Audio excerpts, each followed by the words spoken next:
Howdy. Doing pretty good. Just getting back into the mix.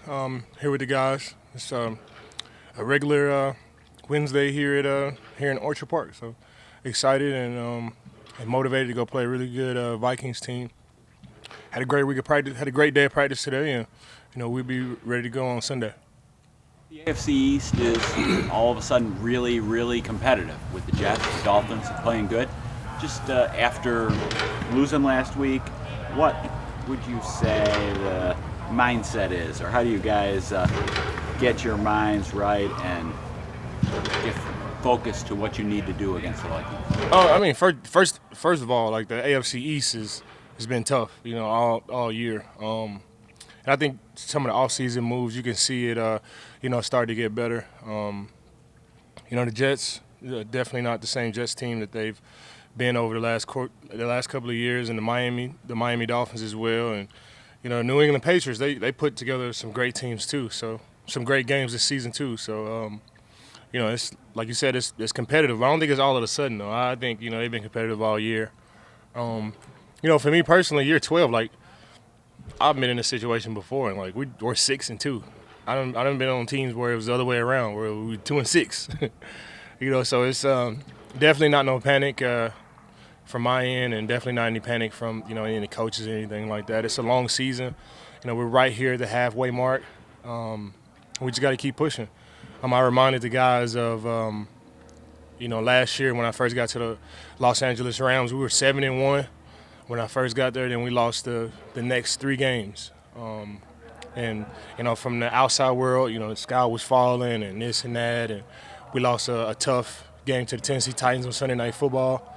Then the next week on Monday Night Football, we lost a tough game versus the 49ers at their place. And then, the following week after that, we lost another, tough Sunday Night Football game against the Green Bay Packers. So, the sky was falling everywhere else outside, and, everybody was questioning, Matthew Stafford and his arm, and, where's the pass rush, and, this and that. And, it was fine. One of the things that I truly commend Coach McVay and all the guys for is nothing changed in the locker room. Like they were still having Nerf gun fights, and I know they're famous for Nerf gun fights in the locker room and stuff. And nobody was panicking, nobody was trying to come up with new schemes and magical plays, and nobody was pressing and doing more than what they usually do. They just stayed in the groove. If anything, Coach McVay kind of took some of the load off of us. If I remember correctly, if anything, like he, gave us a little bit more time, to ourselves, and it worked. We were able to rattle off some wins all the way up to the last game of the season, and we lost to the 49ers at the very last game of the season. I think the 49ers needed that game to get in the playoffs, and if we won, we'd be the number 1 seed. If we lost, we would be the number 4 seed. We lost that game. And we ended up being the number 4 seed, which is just a game longer to get to the Super Bowl. But I've always been a fan of not being the number 1 seed, because when you're the number 1 seed, it kind of takes that stinger away. You're playing against a playoff team that played in the playoff game the week before while you had a bye, and you were just, relaxing and getting the body right. And, it just kind of takes the stinger off. It's the shortest distance to the Super Bowl. But, I like to say this. We're right where we need to be. I've been in this situation before, and I just, remind all of my teammates and everybody in there, let's just keep pushing. Let's just keep grinding. Let's keep believing in each other. It's only 2 losses. Like, there's only 2 losses. I've been on teams where it's the other way around, and, we're perfectly fine. It's just we got to take a inward look. Whenever I lose games, whenever I don't play well, we don't have team success, I always look at, myself, because that's what I can control. I look at myself, and I look at all the plays that I could have made and the plays that I didn't make, and I just take a deep dive in, because I can control that.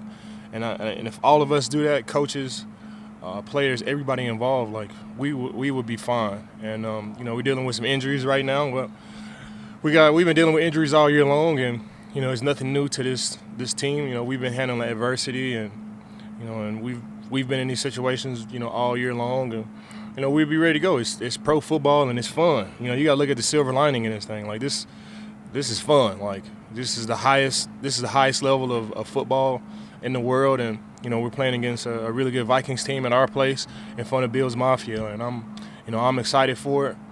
If you're a true competitor, you want to go against the best, and this offensive line, they are probably the best offensive line that we've seen so far, from O'Neal to Durso on the other side, left tackle and right tackle.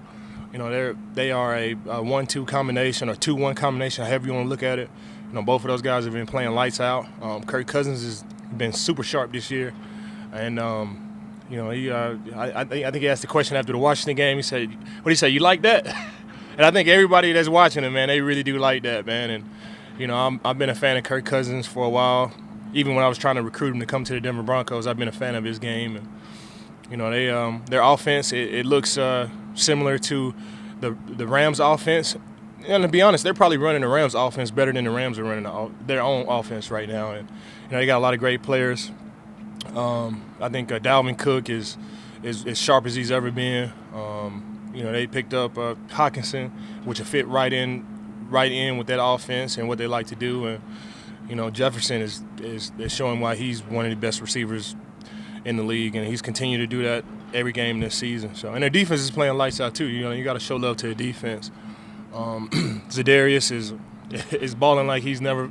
It's balling like he's going crazy. I'm a fan of pass rush, and Zadarius is going crazy, and Harrison, Smith, and all those guys, they're all playing lights out. So they got a really, really sharp team. It's going to be a really, really tough challenge, and I'm looking forward to it on Sunday.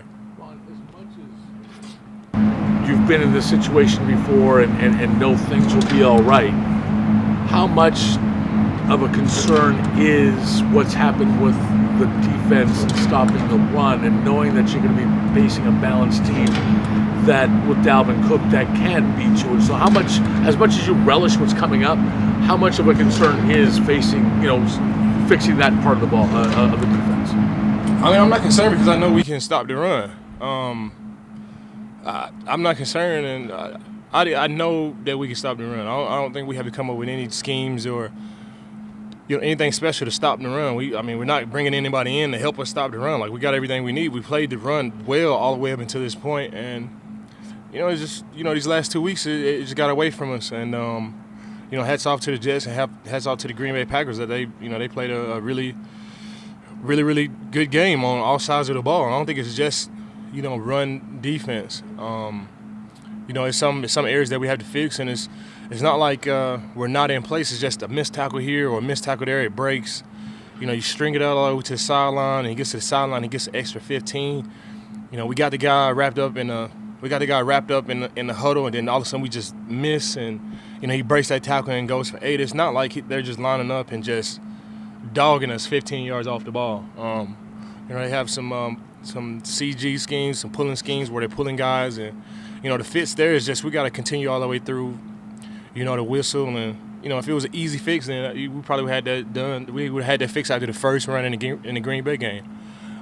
This week they run the ball a little bit different than those last 2 teams that we played, and in this league you just got to line up and take it week by week. Every team is different, and every team has stars. The Minnesota Vikings, they definitely run the ball well, so we have another challenge on our hand, and I'm excited. You got to put the fire out.